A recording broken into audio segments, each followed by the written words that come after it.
Hi Wine Delusters. In this episode, we're talking with winemakers.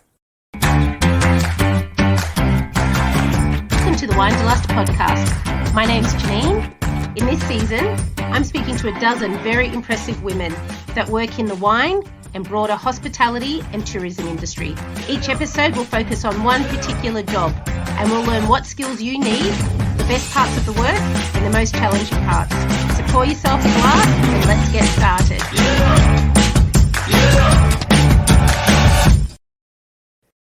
So when you think about jobs in the wine industry, being a winemaker is the first one that springs to mind.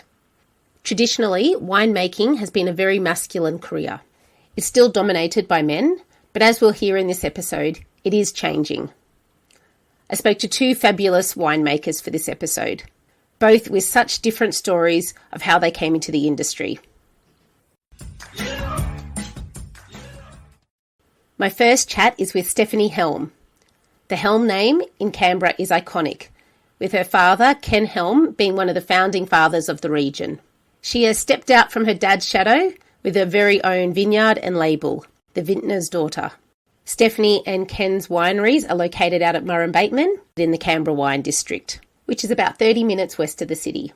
It's a great chat about how you can be born into a career, even though you take a little bit of a detour in the middle there. Please welcome Stephanie Helm. Welcome, Stephanie, to the Wine Delust podcast. Super excited to have you here today.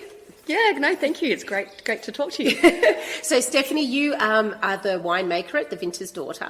You grew up in a winemaking family. Your dad's Ken Helm, who is one of the founding fathers of the Canberra Wine District.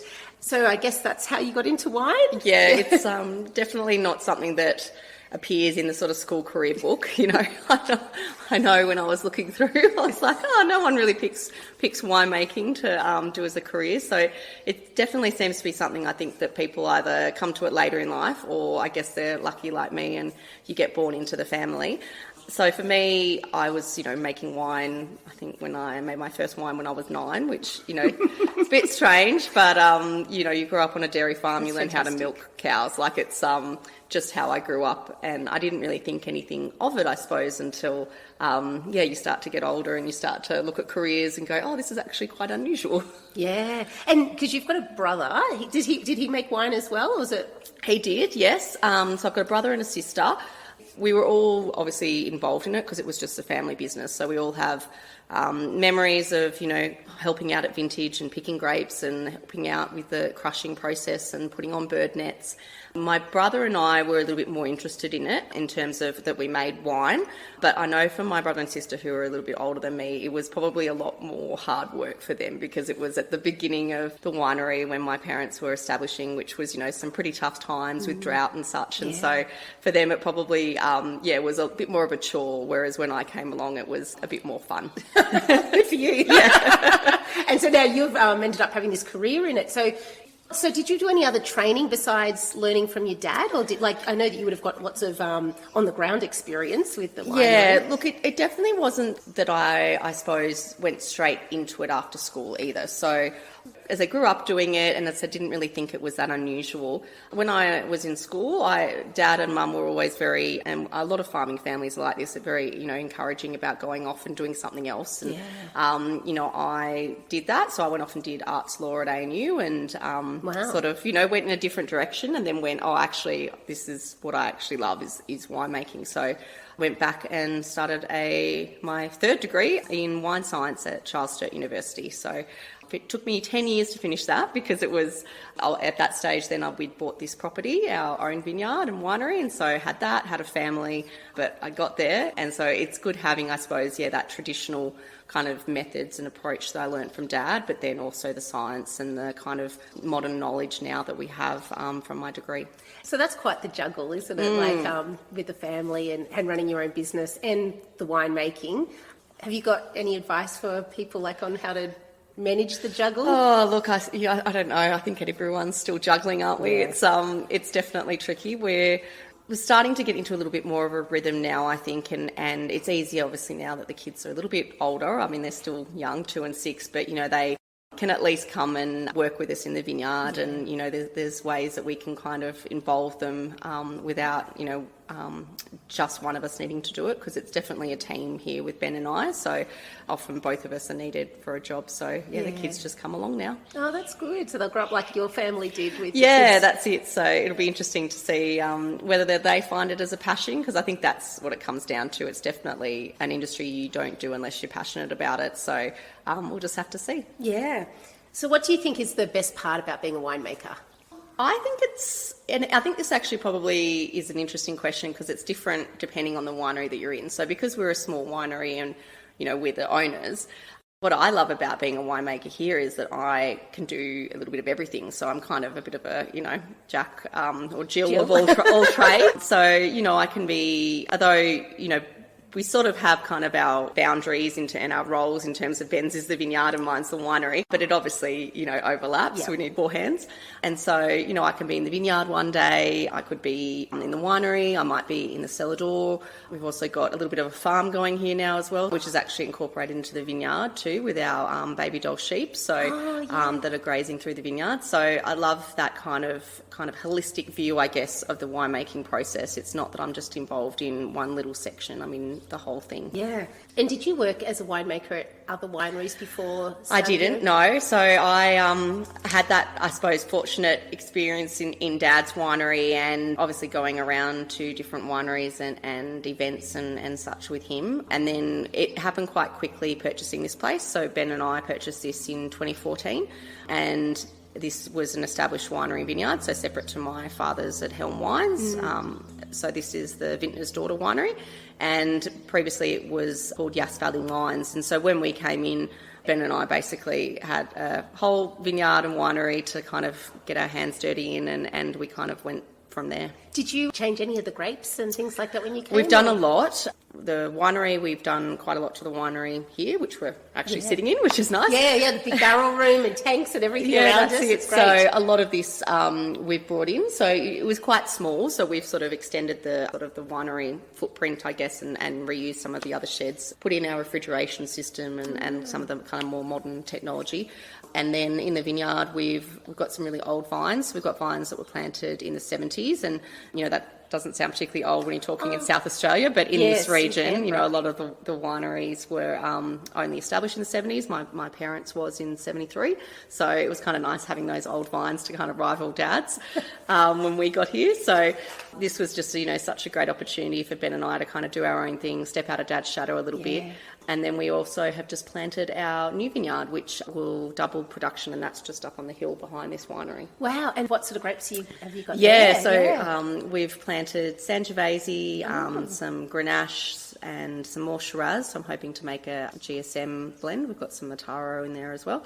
And then a little bit more of our Pinot and Gewürztraminer and Riesling. So a little bit more of everything. But yeah, it'll be nice to have a little bit more quantity of our wines, because at the moment I'm really wanting to make more, particularly of the Gewürztraminer, which has been so popular. Yeah, because I came in March, and there was quite a bit of stock that was down. So this is, with all the challenges that the industry has had recently, so, the fires in 2020, that was pretty devastating, losing the crop to smoke taint from those fires, which was something that we hadn't really considered before, and I don't think the industry had really ever thought about kind of an entire, almost like, state basically, and states losing the wine crop, because down the whole eastern side of Australia, pretty much. It was huge. Yeah, and so normally if we have an event that causes us to lose a crop, there is that option then of sourcing grapes from another vineyard. But in this case, it was just impossible, and it was particularly for a small winery. Costs were getting prohibitive.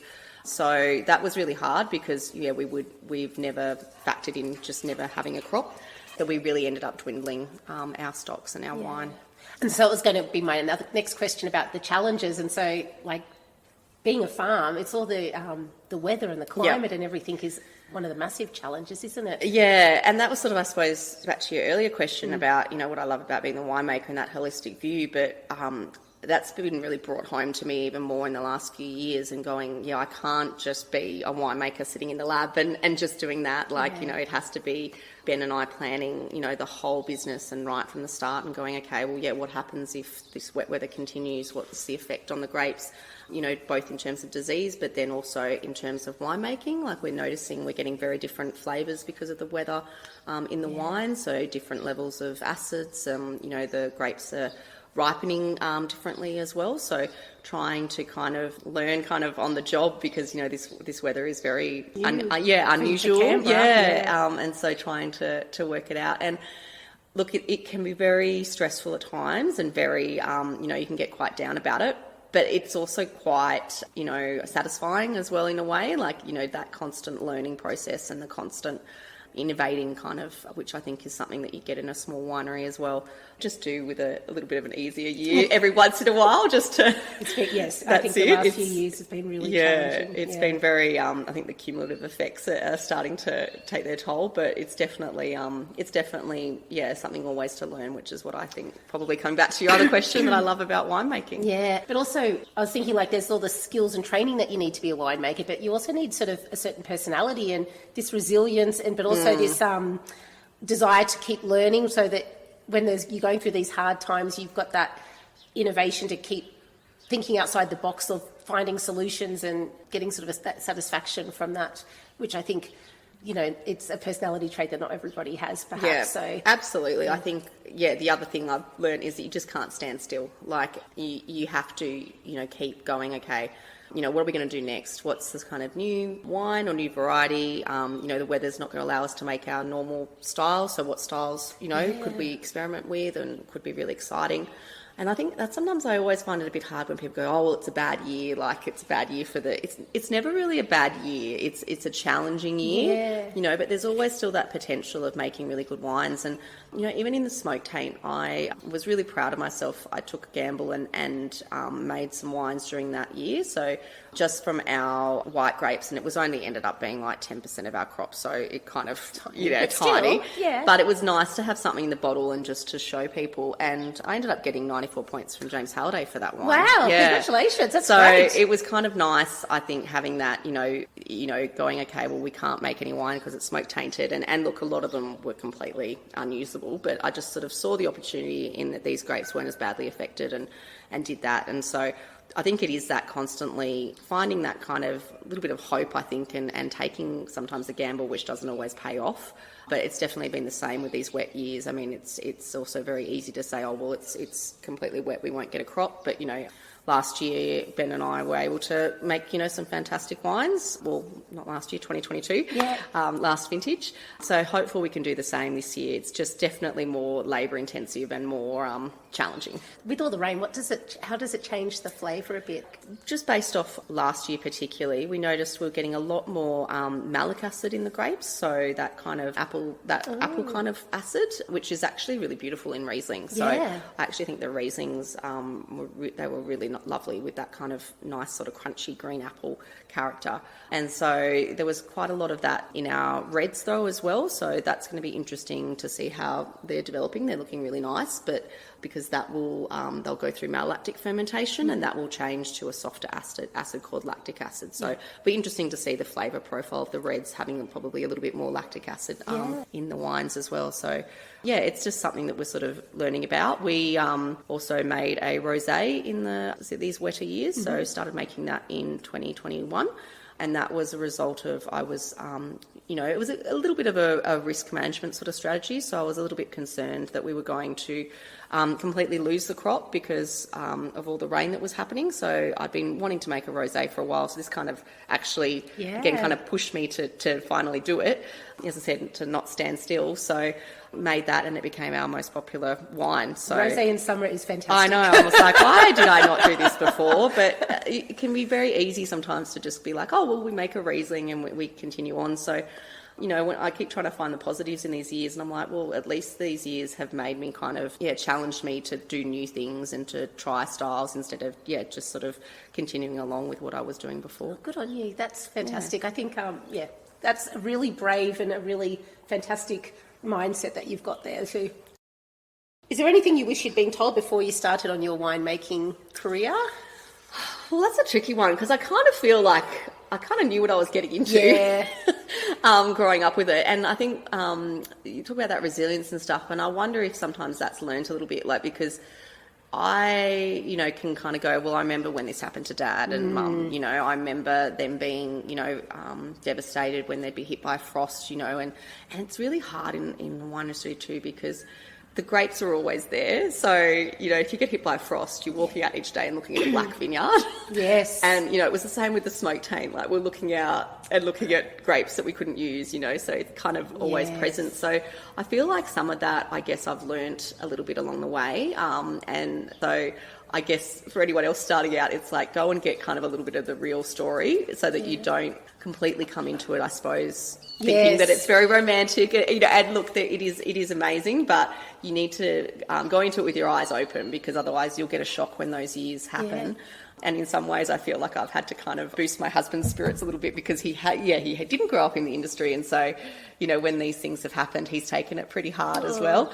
And then I'm like, oh, it's all right, like, we'll get through it. And I think I probably learnt that, I suppose, just from parents as well. That's good. And you were mentioning to me earlier that you've got a school-based apprentice working with you now, so that's a really great way to, I guess, get your foot in the industry if you're a young person. Well, that's it. Look, it was a little bit tricky to kind of organise that. It took us a lot of phone calls and things. So it'd be great to see, I think, that become a bit more of a known thing. I know it is in some of the other larger regions, like there's South Australia and stuff. Yeah, there's viticulture and stuff. So we had this local boy who was working with us just casually, particularly during the COVID crisis, when we had to do a lot more cleaning and such in the cellar door. And then he started getting involved in vintage and helping, pick grapes and harvest grapes, and then involved in the processing side of things, and then said to us, could I come and, do this? And had a chat to his parents, and they were really supportive and really excited about him doing that as well, and then obviously went through all the process. And so he's now working with us and doing a little bit of everything. That's been really, really good, and it's been interesting to see where he goes from here. But as I said to him, he's got a million things he can put on his resume now, because it's definitely doing a little bit of everything. What qualification is he getting through his school-based apprentice? Is that like a Cert 1 or 2? So he's doing a Cert 2, but he's doing in horticulture. So my husband actually came into the wine industry that way. So he's a certified horticulturist. So there's obviously a lot of horticulture in terms of the vineyards, so viticulture. So he's doing a lot of that. You often think about those things for like landscaping and that, but not working in the vineyard. So that's great to know that certain quals can lead to lots of different experiences, I guess, and lots 100%. Like, it's essentially the same thing, more like specialising, I suppose. Like, so you can obviously then go and do diplomas in viticulture. There's all sorts of qualifications you can do after that. Yeah. And do you have any advice for other women that might want to be becoming a winemaker? Yeah, look, it's been interesting. I've been on a few panels lately talking about that. Again, just to give the kind of, it's not, all rose-coloured. No. It's definitely still a little bit challenging. I haven't found it so much because I work for myself. And this particular region, Canberra region, has some amazing women involved in the wine industry, and that's always been really, really helpful for me. But I think definitely in some of the larger sort of wineries and some of the older regions, I think there's still a little bit of work to do, particularly in terms of, flexibility in terms of having a family and such as well. So again, it's been nice for me. I've been able to have the kids with me. Yeah. It's obviously not that, flexible in, another winery and also during vintage, so. I was going to say, certain times of the year it's really busy, isn't it? Yeah. So. Yeah, I think it's definitely something that, I guess it's less advice for people, but a little bit of a call out to the industry that we still need to actually work on that and make sure that it's a sort of female-friendly workplace. And I know I've got friends that have found that a little bit challenging just as they've started families. So, which is kind of bad that it falls on the mum to be we all love being the primary caregiver, I guess, but it is a shared responsibility out there. 100%, yes, very shared in the winery here. And that's the thing, I think, there's still a little bit of that old school view of, when they have a baby, how they're going to come back. And I know that some winemakers have had to take demotions, when they've come back to get flexible working hours, or, even just that they can work over vintage and stuff. So I think that a little bit of work to do, but it's definitely changing. When I did my degree, I was one of 5 in a classroom of 50, so 5 women in a classroom of 50. So it was a little bit of a shock when I kind of walked in there, because doing arts law, it had been, I think it had been like 60, women, men. So I walked in and went, oh, right, okay. And I think that's changing now, but just something I think that the industry needs to keep being aware of and reflecting on and going, okay, like, are we making sure this is friendly? Because in some circles, there's also still a bit of a boys' club that needs a little bit of a, push to kind of realise that that's, old-fashioned and not the way anymore, and to make sure that, women feel a bit more included in a lot of the kind of organisations and such as well. Oh, that's really interesting.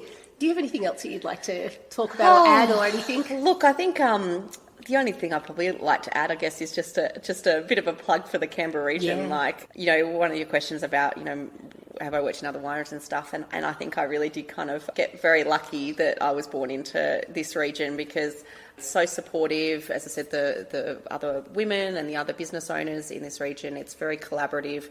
If one of us doesn't have a part at vintage, you send an email out and someone will be round, be like, hey, I've got that fitting for you. And it's a lovely region to be a part of, and we really do punch above our weight in terms of the quality of wine that we produce. And I always find it interesting when people come and, talk to us, particularly from the industry. We are so different to, South Australia or any of the, Hunter Valley. Like, we don't sort of, I guess, produce necessarily for the market so much as we produce, like, we're trying to, really excel, I think, So it's interesting sometimes have considerations about, this is, how you can make, a bigger yield or do this, and we're sort of sitting there at these sort of seminars and such and saying, actually, in this region, we're about quality, So I think I've just been so lucky to be in the Canberra region. Oh, that's fantastic. Thank you so much, Stephanie. It's been really lovely meeting you and chatting today. No, thank you so much. Cheers. My next guest is Carla Rodriguero. Carla was a scientist, and her world changed after experiencing a very memorable glass of wine. As a young mum, she set out to change her destiny, establishing a vineyard and the Sapling Yard label. She now has a cellar door in Bungendore, which is a quaint town about 30 minutes east of Canberra. This is a great story about learning to believe in yourself. Welcome, Carla. Welcome, Carla, to the Wine to Lust podcast. Thank you very much for joining me today. Great. Happy to be here. You're the founder of Sapling Yard Winery and the winemaker there. Can you tell us your journey into how you became a winemaker? Oh, okay. Well, it started way back in university days. So I did a simple wine tasting course when I was at Sydney University. I was doing a Bachelor of Science at the time. And I just fell in love with the whole wine tasting and wines. I just found it was like opening a door and finding a massive world behind it. At that point, I was finishing my degree in biochemistry and microbiology, and I just didn't have the courage actually to go and do winemaking at that point. I felt like I was on the road to becoming a scientist and working in medical in laboratories, actually. So I completed my degree, got a job in Wollongong at a pathology lab, and then soon after, within 12 months, I went travelling. And while I was in London, I worked as a locum as a microbiologist, but I got a job as a hand in a wine bar on Carnaby Street. So that was fabulous. That's when I went, oh my God, what am I doing? I really need to get back in. I really need to do winemaking, because when I was there, I came across a wine, and it was the Mount Langy Giron Shiraz. And at that time, I think it was 1993. And I just thought it was the most exquisite thing. And I thought I'd love to make a wine like that one day. I wonder how they do it. And it was a cool climate Shiraz. The other thing was, I was exposed to wines like Malbec from Chile and all these other wines from all over the world, something that we just didn't have right way back then. Yeah. So when I came back to Australia, I was in my late 20s. I enrolled in wine science at Charles Sturt Uni. And I only did it part-time because at that stage I just, affordability-wise, I couldn't just go and do winemaking full-time. So 6 years, basically part-time. I did get exemptions because I had a science degree. So during that time too, I worked in pharmaceutical clinical trials. So I would get contracts and finish a contract, and then I'd go and do a vintage. So I spent 3 months in the Hunter, 3 months in Orange, and then 3 months in Oregon in the US over that time period to get my practical. So I learned a lot doing that. And when I finished my degree, I actually, by that stage, I'd met a partner, and I just had a baby, and it was my last subject. And I thought, well, I'm not delaying this any further. So I actually took my 9-week-old baby to rest school, my first baby, which was, people thought I was absolutely nuts at the time, but it was fine. I'm a very relaxed mother. I got it done, and then, it's just been a slow journey from there. So I didn't actually join any company after that. I'd already accumulated quite a bit of knowledge, so I ended up starting my own label. Take us 2 steps back too, I actually started a vineyard in Braidwood. I bought some land and planted a small vineyard, only 1 hectare. That was in 2008. What did you plant? I planted Riesling, at the time Sauvignon Blanc, because I was talked into Sauvignon Blanc, Pinot Noir, and a couple of rows of Tempranillo and Gamay. So I didn't really know what would work out there, because it's a site that doesn't really have any other vineyards around it. So during that time, I realised how difficult it was I was trying to get fruit to make my own wine. Yeah. And, I got hit with various things, black frosts, lost crops. And so I thought, well, I'm never going to get this label started. So I ended up starting to buy fruit in the Canberra region. And I only made like a tonne maybe of Shiraz, tonne of Riesling for the first few years. And then, I got the swing of it just in my back shed at the time. And I started the label. And then I started growing really slowly. And I realised way back in 2018 that I had to either move and get bigger, or there was no point continuing, because it just wasn't commercially viable.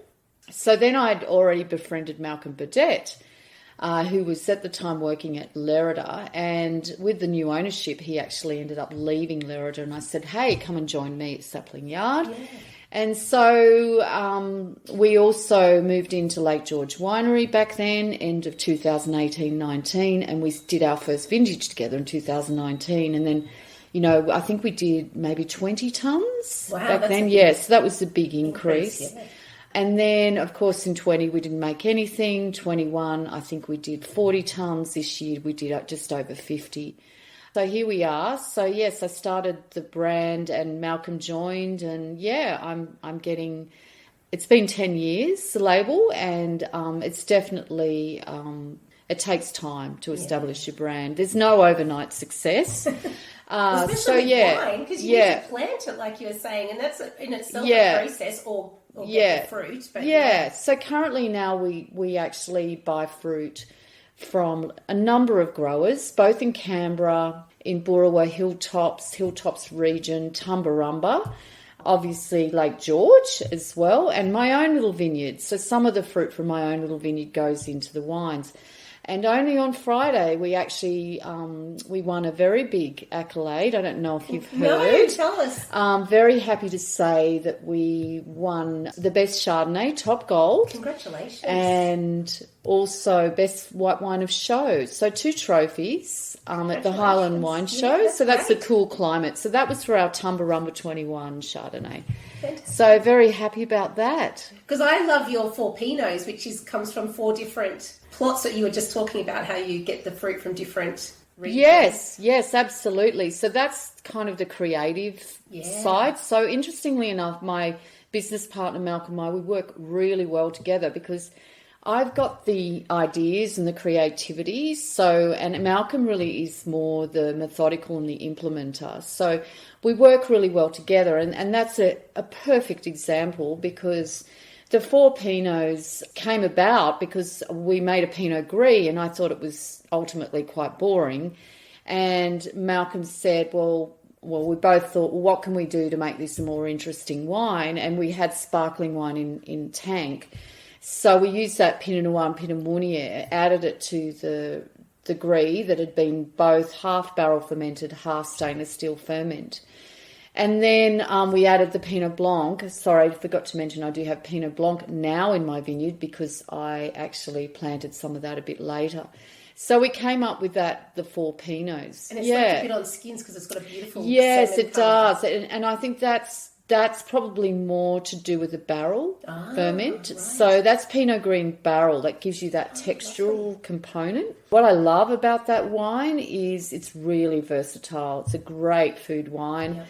It's the go-to after work, but it's very enjoyable with a really classic dish, like perhaps a gnocchi or something with a cream-based sauce, because there's quite a lot of acidity in the wine. So it's fresh, but it's got texture, depth, and length to it as well. And you're right, like that lovely copper colour. No, it's beautiful. Yeah. It's one of my favourites. And also your Shiraz Viognier, which is a typical Canberra blend. Yeah, that's right. That's right. All Canberra fruit in that one. Yeah. So you're saying how winemaking really brings out, you have to be creative to, with all these blends and things. What other attributes do you think you need for being a winemaker? Tenacity, perseverance. Yes. You need to be able to roll with the punches. It's not easy. You get knocked back all the time in regards to trying to get your wine into restaurants and, other venues. It's extremely competitive. So you've got to be really tenacious if that's what you want to do in terms of your own label. I guess in terms of winemaking too, be prepared to get physical because it's a lot of physical work. And I've found, I've got to think about when you're getting older too and not hurting yourself and moving barrels around. And it's quite heavy work. Yeah, and harvest is a big job, isn't it? Yeah, picking's not easy and often you have to get in there and help, assist with the picking. Well, that's what I do anyway. You have to keep your fitness up for sure because it's long hours over vintage. And it's hard work. Yeah. Yeah. Well, before you started your career, what do you wish somebody had told you about being a winemaker? Well, I wish someone had told me that, there's no stopping me. I could do it then, like earlier. I would have been a winemaker much earlier. Only I just didn't have the courage. So, and I don't have any family. So I don't have family in wine. I didn't have any connections. So my advice would be if you have a passion for wine, just go for it. Like don't let people tell you that you can't or it's too hard or whatever. So yeah. And I would recommend doing WESIT, Wine and Spirit Education Trust as a beginner. I think they're really good. Level 1, level 2 and see how you go with that. Yeah, because that really shows you that whole breadth of different countries and what they make. Yeah, that's right. Grapes, and so you can taste and what sort of different tastes are associated with different grapes and things. Yeah. I think you really need to get your head around all of the varieties and a bit of the historical aspect, little bits about vineyards as well. Knowledge about growing grapes, I think, is really important to be a good winemaker as well. And I've developed that through my own little vineyard. Yeah. It was a very long, it's been a long learning curve, like learning, especially with a tricky climate like that. Yeah, so why did you choose the vineyard out there when there's no other vineyards around? Like, obviously the land was available and maybe at the right price, perhaps? Or, correct. And I was absolutely bonkers, to be honest. But obviously you could, was it something like the weather, like it got lots of sun or? Well, I did a climate report. I did an investigation into when, the temperature summation, like the warmest month, mean January temperature, all of the things you learn at uni to establish, well, yes, I could grow grapes there. What I didn't see coming was the higher disease risk than I anticipated and the higher frost risk. So those two things have made it a little bit tricky. So it is a low vigour vineyard and it's taken a long time to get to where I am now. And also the remoteness. I didn't think about that either. It's really hard to get help. Studying and understanding viticulture and learning by your mistakes. Yes. Like, forgetting to put a copper spray on or not being able to do it at a very critical time, you end up with downy mildew. Yeah, right. So, which has happened to me a number of times, and powdery as well, and that's, then you're kind of gone. So how often do you have to go out there to check on the At the moment, I have to go every week, so I'm trying to put we use quite benign sprays, I might add, just copper and sulphur at the moment. But yeah, given with all of this wet weather, I can't get my tractor in, so I've got a lovely friend who's a really good viticulturist, and he's helping me. He's set up a spray rig on the back of a quad bike, so I can at least spray while the actual... We don't have a lot of foliage at the moment. Once canopy gets big, obviously, then you can't. The sprays won't get into where they need to go. But at the moment, I'm getting by with that. So hopefully, we'll get that drier. Hopefully, in a few weeks, I'm hoping, and then I can get the tractor in, and then all will be good. That's what I'm hoping. Gosh, you have to be very innovative then, isn't it? Like a quad bike. Yeah, look, I think, look, you have to be agile and willing to go, okay, well, how can I fix this? Yeah, absolutely. Yeah. So what is the best part of being a winemaker?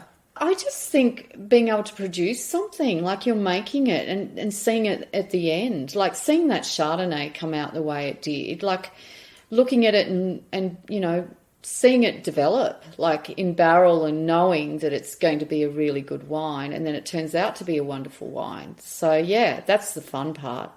That's excellent. Yeah. And especially when other people appreciate it too. Yeah, that's right. It really gives you, that feeling of, wow, I've made something really beautiful. Yeah.